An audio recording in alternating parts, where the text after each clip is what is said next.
Hello, this is Dr. Christina McGrath Fair, and this is my personal cultural identity presentation. And so I thought I would answer some of the questions you have by presenting one of my own to give you a good idea of what one might look like. And so this is just an example. You can definitely use your own artistic license and be creative with what you decide to share. For mine, I only have 6 slides, which is relatively short, but as you'll see, I have a decent amount of content to talk about on each slide. And so, if some of if your presentation is longer, you might want to do less talking per slide. And of course, if it's shorter, you want to add a little bit more. So it's kind of up to your discretion what you decide to do as far as that is concerned. So here's the presentation, my cover page. It would be really good for you to just kind of have an introduction beginning. And then get into your ethnic cultural genogram. And you can do a full genogram if you'd like. I just kind of did a small one, but again, I'm going to go into a little bit of detail. So to start off with, I know very little about the paternal side or my paternal side. And so I know that my father's family is from Ireland, but I'm really unsure as to whether it was his parents or his grandparents who came from Ireland. He didn't talk a lot about his family. And so while there was definitely a lot of Irish pride, sometimes he would listen to Irish music, and he started a local club in our neighborhood that was called the Leprechauns, and it was, Irish, whatever. And it was a football team and cheerleading. And so I was a Leprechaun cheerleader when I was young. And so I know that he had some connection to that identity, but I don't know to what extent. My dad didn't talk a lot about those kind of things. And he passed away my senior year in high school. And so I don't even know a lot of people in this side of the family. And actually I never knew, but even now, I don't have any contact. So the majority of what I consider to be my family growing up and the people that I connected with was my mother's maternal side. And so my mom did not know who her father was. She was never told or anything, and I'll get back to that in a minute. But her maternal family was very huge. My grandmother was the only grandmother that I knew, Grandma Anime, and I named my daughter after her. And my family was very big. She was one of 9 kids, and then my mom was one of 7 kids. And so there was always lots of extended family around, and they were always included in things.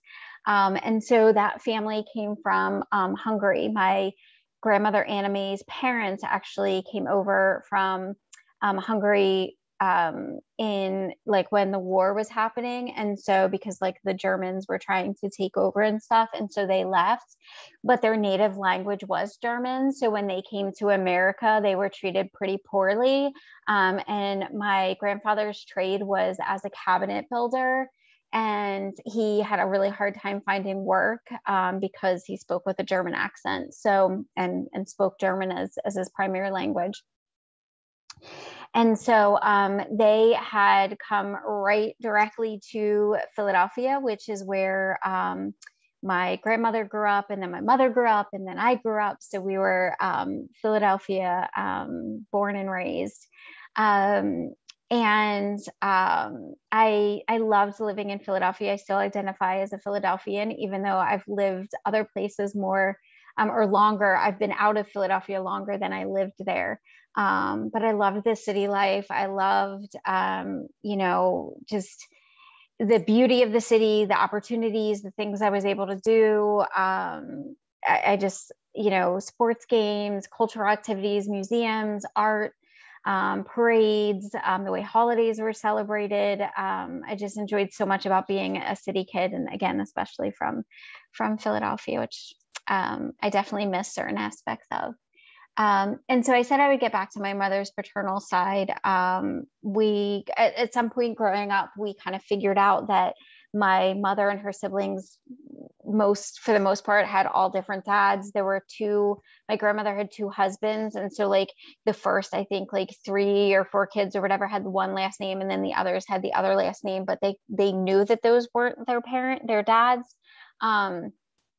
But they didn't have any other dad that they knew. And so anyway, over the years, as that generation has gotten older, they've tried to like figure out, who their dads could have been, who they remember being around. But at this point, my grandmother and all of her siblings have passed. And so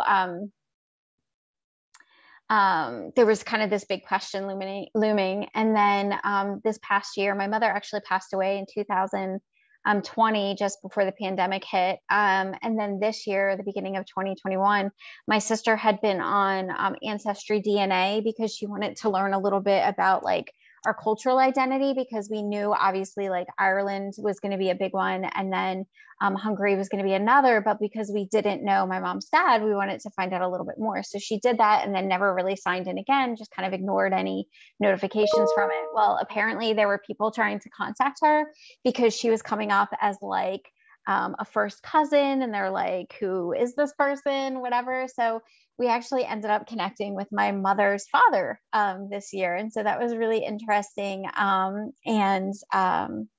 I don't know, it's been a strange experience, but he has a lot of different ethnicities kind of combined in there, and we're learning a little bit about him. But I wouldn't consider that necessarily to be my culture. It never really mattered much that she didn't know her father. I mean, I know that it impacted her to an extent, but she also was like, I had a great mom. Same for us growing up. We didn't really think a lot about, a grandfather, because we had a great grandmother, and that was really important to us. So anyway, so with the ethnic cultural genogram, you can do a lot more information on here. You can put people's names and their backgrounds, especially if you have a lot of different cultural and ethnic pieces that fit in. As far as culture, even though I am only 3rd generation on my mom's side, they didn't bring a lot of customs and stuff with us. There was definitely this pressure coming over to kind of give up any customs and things like that they had. My grandmother's siblings, some of the older ones, learned German, but the younger ones never learned it. So they were really pushed into like becoming, accustomed to the culture here in America. And so that has kind of gone by the wayside over the generations. And so there isn't much. So mostly when I think about culture, I think about being a city person. I think about growing up in Philadelphia. And I think about religion and stuff, which I'm going to go over in the next slide also. So growing up, there were 4 things that I can look back on that really stood out as far as like me becoming me. And so the one is school. School was always very important, and education was always prioritized. And so my generation was really the first generation in my family to go to college or some advanced education after high school. And actually there's a number of us who have master's degrees, and I don't know if I'm the only one or if there's several that might have terminal degrees as well. But anyway, so school was very important, and I loved it. I did well in school. I thrived. I was always sort of like teacher's pet and getting awards and recognitions and stuff like that. It was something that I thrived in a school environment. The second was religion, which I said I would bring up. Coming from Germany, there was a strong Lutheran influence. And so my mom grew up Lutheran, and then I grew up Lutheran, getting our confirmation and all of that stuff. And I don't know that I have really been tied to Lutheranism specifically, but I do identify as a Christian, which sometimes is challenging, because when people talk about being Christians, there's like very specific ideas and thoughts that come up in people's head. Even mine, I have like a bias, when someone says they're Christian, I kind of brace myself like, oh, what does that mean? And a lot of it is related to more of the conservative values, which I don't have. I don't choose to attend a real traditional worship service. I don't have really strong beliefs that lean towards like pro-life and, things like that. I tend to be a lot more liberal when it comes to my religion, and it focuses on love and, the impact that Jesus really had on us. So like loving our neighbors and loving each other and loving ourselves and helping, others and stuff like that. And so that was definitely ingrained in me growing up was, we may be poor, but there's always people who have less than us. And so like, there were definitely times that we had to take charity, that, like we got the Thanksgiving dinner that was collected from the church, or we got hand-me-down clothes or whatever, but we were always giving. We were volunteering our time and always trying to do things for others. But strangely enough, my family, especially the older generations, but some of my cousins and one of my siblings as well, tend to be a lot more on the conservative side, and they have very different views and beliefs than I do. And they sometimes can really be seen as bias, prejudice, and things like that in nature, which is really hard for me to reconcile, considering we kind of had the same origins, but just seem to be very different in how we practice it. And so I also talked about extended family. So I have a picture of family on there because, we were always going to relatives' houses for dinners and meals and celebrations. And, I know when I had my confirmation in church, it was a big party. My mom spent a lot of money on it. It was like extended family was there. And then the final picture I have on here is of Girl Scouts, because I was a Girl Scout from, first grade all the way through 12th. And that was something that also shaped me into caring for others, learning about others, and the environment as well. And I think that not only gave me a place to, again, kind of thrive and learn and grow, but also I really think that it had an impact in shaping who I am today. So some of the things that continue to come through today is the first picture is of laughter, and it's because I try not to take things too seriously. I spent a lot of my life taking things way too seriously, and I dealt with a lot of anxiety, specifically social anxiety. And I've kind of learned over the years that we don't have to take things so seriously. I mean, obviously there are things that are serious in life, and I do work hard to, advocate and promote social justice and stuff like that. But as far as like myself, I try to laugh things off and just kind of let things go and enjoy the happier moments in life and try to focus on them, because I know that when I think back to my childhood, a lot of times I think back to those negative experiences, and that kind of hurts me. That's one of the things that I have taken from childhood is a lot of those painful memories. Another one is family, the people jumping up, again, just kind of being silly with family, connecting with family, and even friends that I consider to be close, similar to family, and those connections that we've built over the years and sustaining them. It's really important to me, especially, when it comes to, and I actually forgot to mention this when I was talking about school in the last slide, is when I went to high school in Philadelphia, they have this system where you can like kind of choose where you go to high school. And I know it's different in different areas how that works out, but I chose to go to a school that was specifically for engineering and science, because that's what I thought I wanted to do with my life. And it happened to be in a neighborhood of Philadelphia that, Philadelphia itself is a very culturally diverse city, which is one of the things I loved about living there. Is I met so many people from so many backgrounds and, got to experience so many things. But that one particularly was in a neighborhood that predominantly was African-American and people of color. And so at the school I attended for high school, I was kind of in the minority. The majority of students were Black, followed by probably white or Latinx, and then, other people of color, Asians, and people of other ethnicities were probably the smallest minority. But people of different backgrounds, different religions. And I think that also had a really huge impact on the way that I see culture and the way that I relate with other people. And so going back to this picture of family is I have people that I'm very close to that I consider to be family that have very different backgrounds than me, different religious beliefs, different ethnicities, races, gender identities, and things like that. And I think that that's important to have a wide variety of values and beliefs in my inner circle so that I don't become so closed-minded. I can be open to different things. And so at the very bottom, I have the picture of a cross because I still do identify as Christian and actually Lutheran as well. I attend a Lutheran church.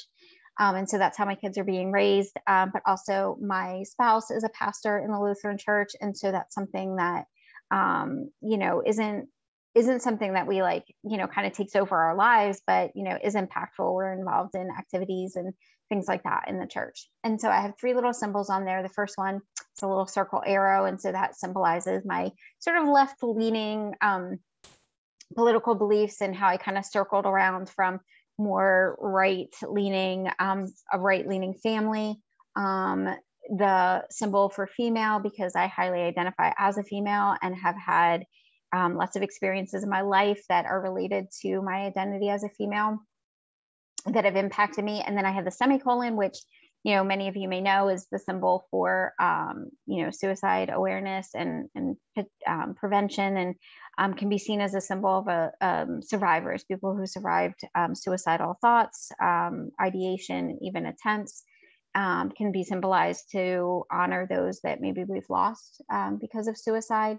And I put that there because mental health awareness and decreasing the stigma is very important to me. Obviously, I've chosen that as a career field, and it's something that I've personally struggled with and people that I love have struggled with. And so it's something that I feel like is important in my identity as well.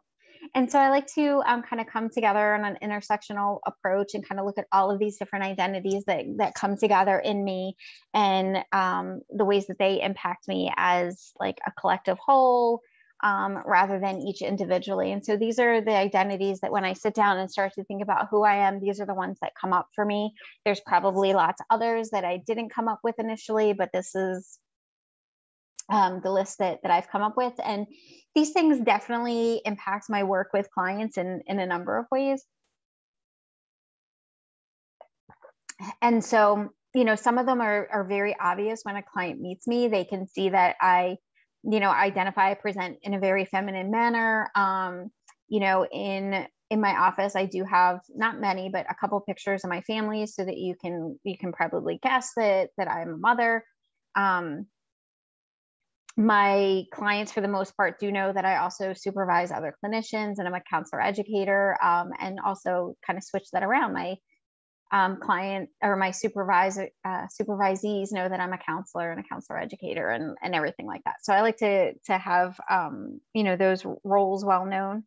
And I am a strong advocate and ally of many different communities. I feel like if we're fighting for one community, we're fighting for all, or at least we could be. And so I really feel like it's important for me to take the areas in which I am privileged. I am cisgender. I have white skin.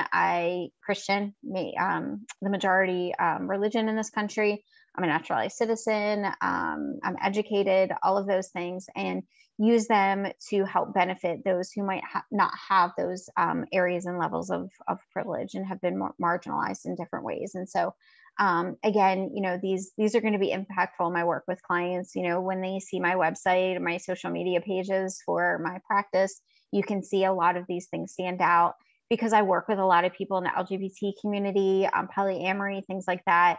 Some of them are surprised to learn that I am a Christian or that I'm even a pastor's spouse. And, but I think that that's important. I think that, the recognition that they can feel comfortable with people of those religious identities, and that, not everyone is out there to judge or persecute them, I think is really important for me. And I try to work within the Christian community as well to increase awareness of different lifestyles and different gender and sexual identities. And I think that that's a really important part of my work. And so hopefully I'm impacting people in a positive way as much as I can.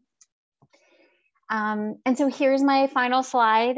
Basically, this is me that I've been sharing about. And so I've kind of shared the song, if you're not familiar with it, from The Greatest Showman, which is such a powerful song. It's a powerful scene in the movie, and I just absolutely love the song anyway. It's just I love listening to it. But the acceptance of me and all of the parts of me has been a lifelong journey, and so I think that this song spoke to me specifically because of that as well. And so I'm gonna be quiet so that you can listen to the song. There's a place for us, for we are glorious. When the sharpest words wanna cut me down, I'm gonna send the blood, gonna drown them out. I am brave, I am bruised, I am who I'm meant to be. This is me. Look out, 'cause here I come, and I'm marching on to the beat I drum. I'm not scared to be seen, I make no apologies.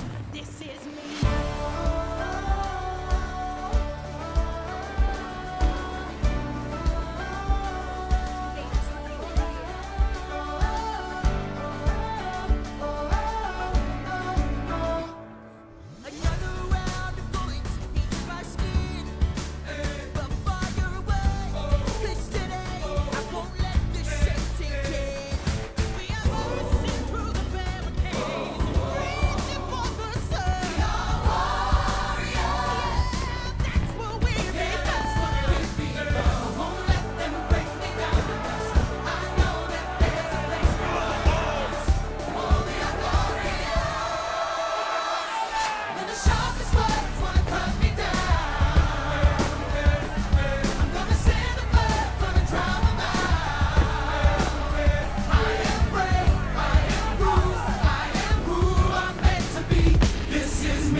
I'm gonna send the blood, gonna drown them out. This is brave, this is bruised, this is who I'm meant to be. This is me. Look out, 'cause here I come, and I'm marching up to the beat I drum. To the beat I'm not scared to be seen, I make no apologies. This is me. Whenever the words wanna cut me down, I send the blood to drown them out.